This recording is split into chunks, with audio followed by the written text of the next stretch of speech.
Many years ago, in the very beginning, there lived a couple whose marriage was the envy of their neighbors and friends. The marriage between Tade and Rolake looked very special from far away. If you stood across the street and watched them walk together, you would see a fine couple dressed in good clothes, smiling cheerfully together. Everything looked charming, but you know now, distance can lie. When you moved closer, just stay for 5 minutes and listen. You would then understand better. You would realize that their marriage was more of a mother and son relationship than a husband and wives. Rolake was the mother, while Tade was the son. See, Rolake did not shout all the time. That was the confusing part. She did not need to because authority sat on her head like gele. It followed her everywhere such that even her silence carried instruction. Tade was a gentleman. He was soft-spoken and easy to please. He could say sorry before even knowing the crime he committed. He believed peace in marriage meant avoiding trouble. Unfortunately, Rolake believed peace meant control, and that control started casually like a normal thing. She would say, "Wear that blue shirt," and Tade would nod and obey. If he wore the white one by mistake, Rolake would smile in a way that made people uncomfortable. "Oh, so you now choose for yourself?" she would ask, and immediately Tade would rush to change. Their friends laughed at first. "See love," they said. Unknown to them that they were watching Nollywood suspense. Rolake liked structure. That was the word she used. Structure made her feel safe, and structure meant she must know everything. Where Tade was, who he spoke with, why he delayed 5 minutes, why he laughed too loudly on the phone, and why someone called at night. If she did not understand something, she corrected it immediately and publicly too. One Saturday afternoon, they attended a birthday party where there were lots of food and people dancing happily. It was a serve-yourself kind of party. Tade collected a plate of rice and added meat generously. Immediately, Rolake appeared beside him like an authority. "Excuse me," she said calmly. "Who told you to take 2 meats?" The spoon in his hand froze. People nearby slowed down their chewing. Tade blinked. I thought." "You thought," Rolake repeated. She removed 1 meat from his plate and dropped it back into the cooler. "Leave some for others. Don't be selfish." Someone coughed to hide laughter. Tade forced a smile and murmured, "Sorry." Rolake nodded with satisfaction. "Good." Order restored. On another day, Tade laughed loudly at a joke his friend told during a small gathering, only for Rolake to turn and ask, "What is funny?" Tade tried to explain, It's just a joke." But she held his arm and said, "Come, let's go outside." Everybody understood that tone. Tade followed her like a student leaving the assembly ground. Inside, she spoke to him for 10 minutes, and when they returned, Tade's laughter had expired. By now, people began to notice some patterns more. If Tade wanted to drink malt, he would check Rolake's face first. If he wanted to sit, he would look at her for approval. If someone asked him a question, he would glance at her before answering. One evening, his friend Bayo pulled him aside and asked, "Guy, are you alright?" Tade laughed, of course. Bayo shook his head. "You behave as if you are applying for permission to exist." Tade smiled weakly and said, "It's just respect. That's how marriage works." Bayo stared at him. If this is respect, then prison is hospitality. But Tade defended her. "No, it's not like that now. She just likes things done properly." Meanwhile, Rolake heard everything because every information traveled to her like smoke. That night, she confronted him. "Why were you discussing with Bayo?" Tade replied, It is nothing." Rolake nodded slowly. "You know I don't like secrets. Be careful." There was no shouting or fight, just loud warning. At family gatherings, their drama became entertainment for all.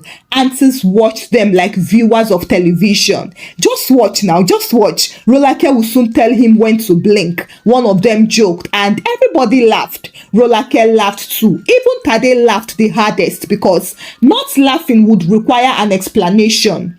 One evening, something embarrassing happened at a restaurant. The waiter asked, "Sir, what would you like to take?" Tade opened his mouth to talk, but Rolake answered, "He will eat what I order." The waiter paused and Tade nodded obediently, "Yes." Later that night, while driving home, Rolake said proudly, "A man must be guided." Tade agreed, "Yes, dear." By now, the people who had tried to advise him before stopped advising him because advice is expensive when the listener is comfortable inside the cage. The neighbors just concluded, "Whoa, Rolake married a husband and got a son for free." Meanwhile, Rolake saw nothing wrong with her behavior. She believed she was just maintaining discipline. In fact, if outsiders thought Rolake was strict in public, then they had not yet visited their house. The public behavior was just an advertisement. The home was the headquarters. Inside that flat, rules did not hang on the wall, yet they floated in the air. Tade breathed them every day. He woke up with them and he slept under them. If he made a mistake, correction would arrive immediately like a traffic warden. Rolake believed a husband left on his own would spoil. According to her, guidance was love, monitoring was protection, and supervision was wisdom. Tade too called it peacekeeping. Every month, his salary day came like a ritual. Tade would return from work with nervous steps and greet Rolake first before even removing his shoes. She would then say from the kitchen, "You are back?" "Yes," he would reply. "Alert has entered." "Yes," he would say. "Oya, transfer it." "How much?" Tade would ask. "All." Tade would hesitate for 2 seconds, then nod. "Okay." Rolake collected all the money. She allocated it, saved some, spent some, but reported nothing. If Tade needed transport or airtime, he would have to apply. "Rolake, please, I need 2,000 naira. "For what?" she would ask. "For fuel." "Why that much fuel?" she would ask. "The office is far."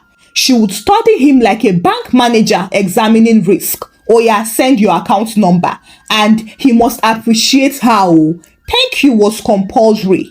One evening, Tade bought roasted corn on his way home. It was not rebellion, no, it was just hunger. He entered smiling and announced, "I bought corn." Rolake turned slowly and asked, "With which money?" Tade swallowed hard. "My own money." She stretched her hand and said, "Bring it." He brought it. She inspected it and frowned. "You are wasting funds carelessly." Tade explained, "I was just hungry." But she looked at him deeply and said, "There is food at home." "Yes, but what?" she countered. Tade had no answer. That night during dinner, Rolake informed him, "Next time, call me before you buy anything." And he said, "Yes, dear." At work, his colleagues noticed something strange about him. Tade had never joined in any spontaneous plans before. If they said, "Let's buy shawarma," he would say, "I will have to check first." If they said, "Let's hang out," he would say, "I will have to confirm." Confirm with who? Well, no need. Everyone knew who.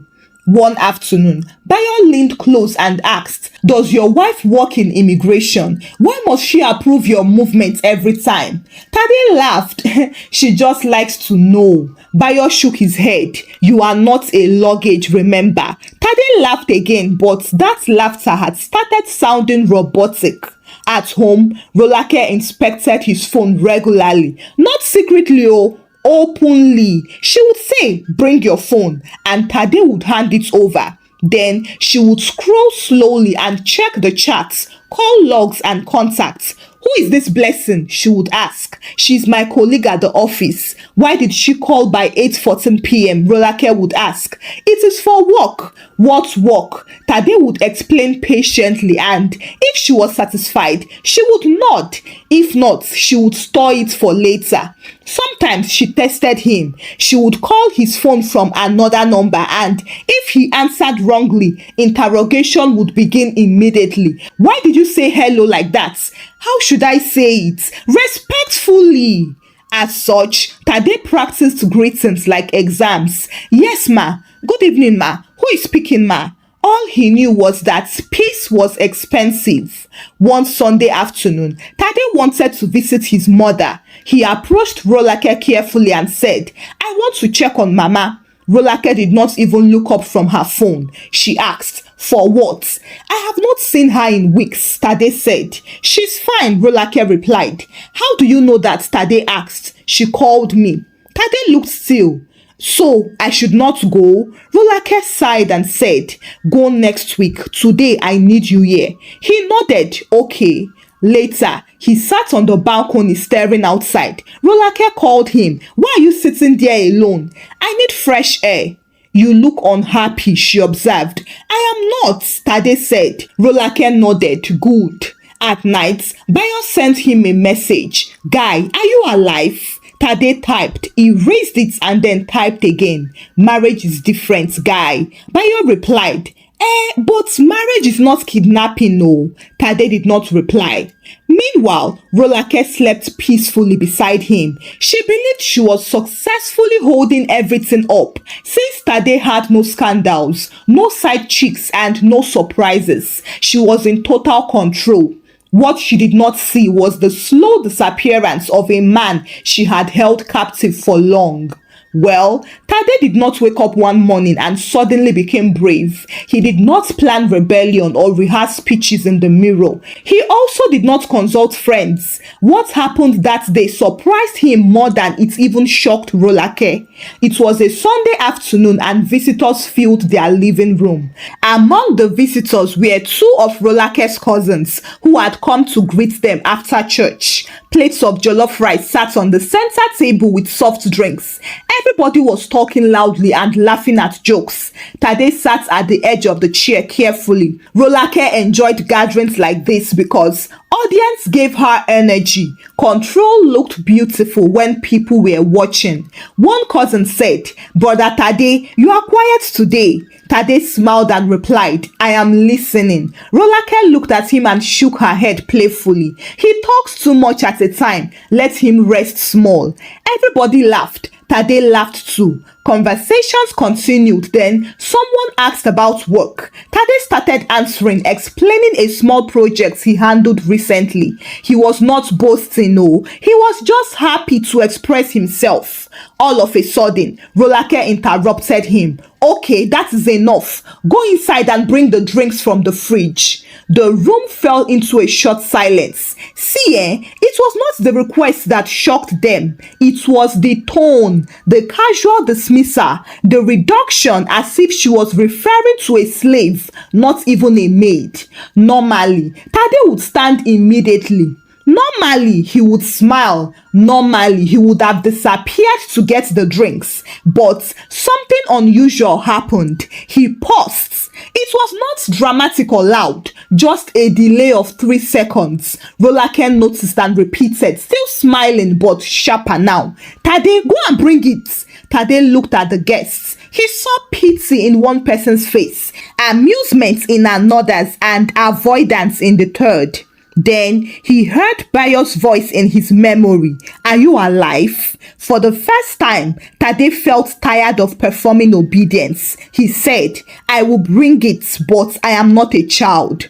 The air changed. One cousin coughed, another adjusted her scarf. Rolake blinked. What did you just say?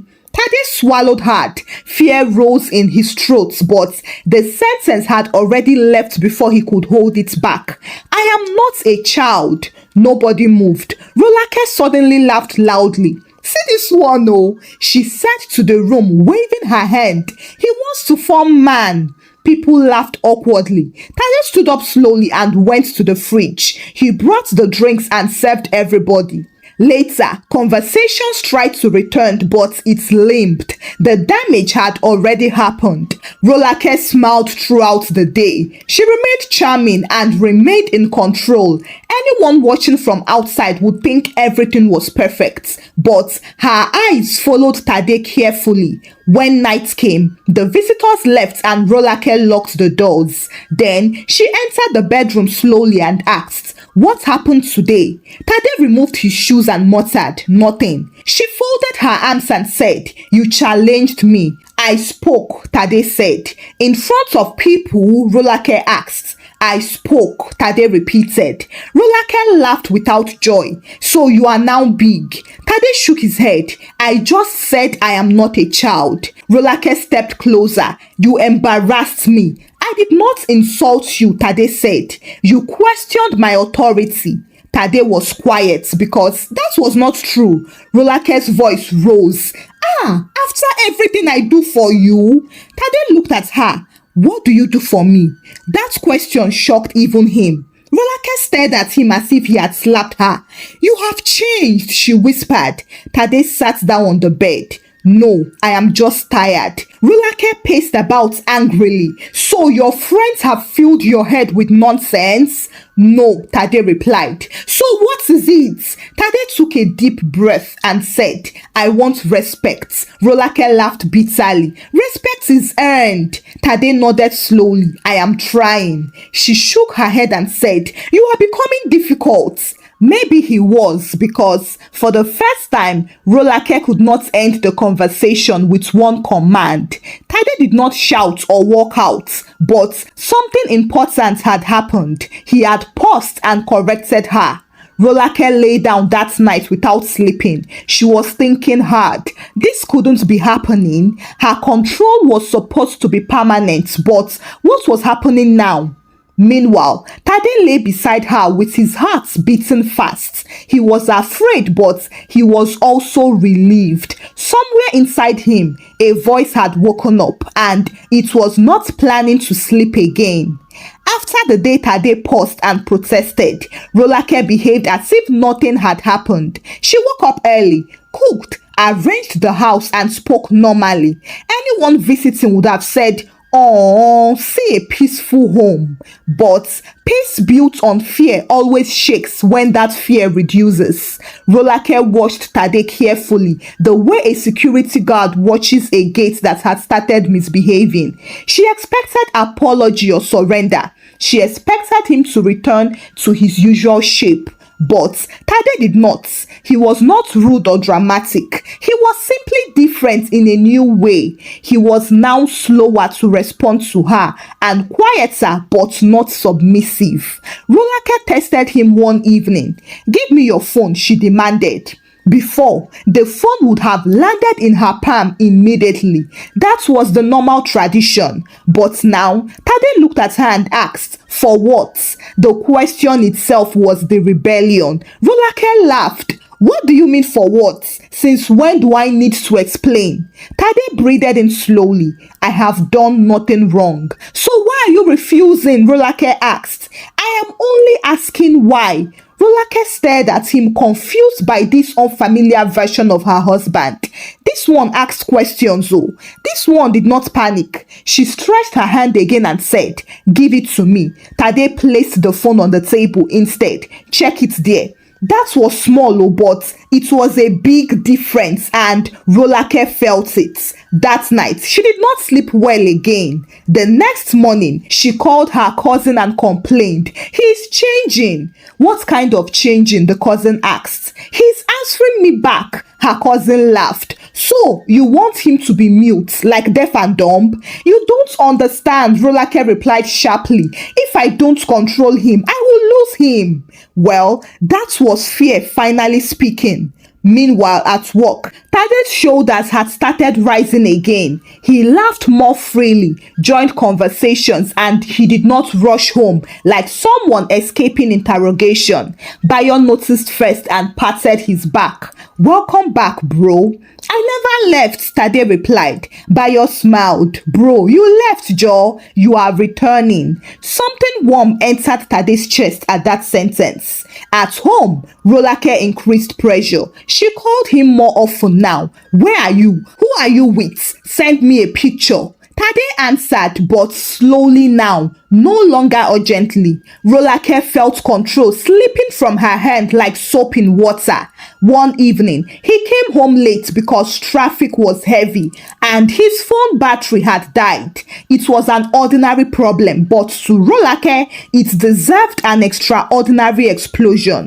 She was waiting in the living room with folded arms when he walked in. So you have started. Started what? Tade asked. Disrespects. My phone died, Tade tried to explain. Oh, how convenient for you to say, Rolake scoffed. Tade placed his bag down and said, I am tired. Rolake stood still. You think I am a fool? I did not say that, Tade said. You don't have to. She expected him to shout back, but he did not shout. He just went to the bathroom, and the absence of reaction scared her more than anger, because anger in rebellion means attachment, but calmness means distance. And then 2 days later, Tade did something unimaginable. He withdrew money. Not all, oh, but some money. Rolake saw the alert and called him immediately. Why did you remove money? I needed it, he said. For what? She asked. For myself.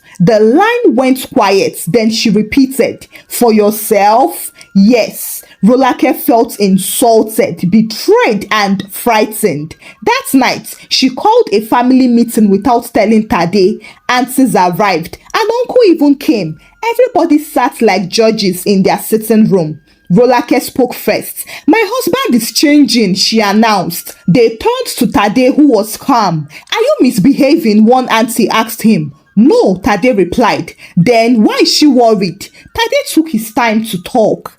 I want to be treated like a man. Some of the older women shifted uncomfortably. They had seen these things before. One uncle coughed. And what is wrong with that? Rolake stared at him. So all of you are against me now? Nobody answered because they had watched them for years. They had laughed before. Now, the laughter refused to come. Well, the meeting ended without victory. And Rolake cried that night, not because she was evil, but because she was losing authority she believed was necessary for survival. Tade watched her quietly, and for the first time, guilt did not return him to the cage. He felt no guilt at all because he had discovered something powerful. Breathing without permission felt so good. By the time Rolake realized she was losing Tade, the loss had already happened in places she could not reach. Respect moved out first. Fear followed. Then obedience parked quietly and left without leaving a forwarding address. What remained was a man who still lived in the house but no longer lived inside her control. At first, Rolake tried softness. She cooked his favorite meals, laughed at his jokes, and called him my love in a voice that sounded borrowed. Tade noticed. He appreciated it, but appreciation is not surrender. One evening, she brought him juice without being asked. He said, thank you. She sat beside him and said, you know, I only want what is good for us. Tade nodded, I know. After that, she expected him to return, to apologize, and to melt back into old shape. But he did not. Later that week, Rolake heard something that made her heart sink. Two neighbors were discussing Tade outside. That man is coming back to life, one of them said. Yes, so the other replied, I like this version of him. Rolake stood behind the curtain listening. Coming back to life? So before now, what was he? Dead? The thought offended her, but it also frightened her. At work, Tade changed faster. He spoke more in meetings, made decisions, and stayed out a little longer sometimes. The first day he did not pick Rolake's third call. She sat on the couch shaking. When he returned, she confronted him. I called you. I was busy, Tade said. You used to call me back. I was busy, he repeated. There was no apology in his voice. That night, Rolake did not sleep. If control could not bring him close, what could? She thought. The next Sunday, they attended a family meeting. In the past, Rolake would just signal and Tade would move, stand, sit, carry her bag or stop talking. This time she tried. Tade, come with me, she commanded. I am talking, he replied. She waited, expecting him to rise, but he did not. People noticed. One aunt leaned towards another and said, he has changed. Yes, so the other whispered, he is now a husband. Rolake heard and she felt humiliated. You know how humiliation tastes bitter when you are not used to swallowing it. That was how Rolake felt. Later that day, Tade did something small but final. He laughed freely at someone else's joke without checking her face. Rolake watched him. She watched how people gathered around him, how he responded naturally, and how light he looked. That evening at home, she tried again. Have I offended you? Tade took his time and said, you removed me from myself. Tears filled her eyes. I was trying to keep you. I know, he replied, but you held too tight. The tears rolled down from her face now. I can change. Tade nodded. I believe you. Hope entered her chest, but then he continued. I have changed too. That was the sentence she feared because change is good when it benefits you. It is terrifying when it does not. From that day, Tade remained respectful but distant. He was kind but firm. He now informed, not requested, and he listened, not obeyed. People began inviting him out again. Friends called him directly and family members spoke to him without going through Rolake. That was how her influence reduced naturally. The authority she used carelessly expired. One night, she asked the hardest question. Do you still love me? Tade looked at her for a long time and said honestly, I am trying. That answer broke her because before she never had to try. Control had guaranteed it, but now she had to earn it. Rolake finally faced the truth. She reduced a man to a child, and reduced men eventually look for their full size. Tade had returned to his full size, and it was now her turn to step down. Thank you for watching the story. Kindly share your thoughts about the story with me in the comment section. Give the story a thumbs up and share the story out with your loved ones. Subscribe to this channel if you've not done so by now. Until I bring another story your way. Bye.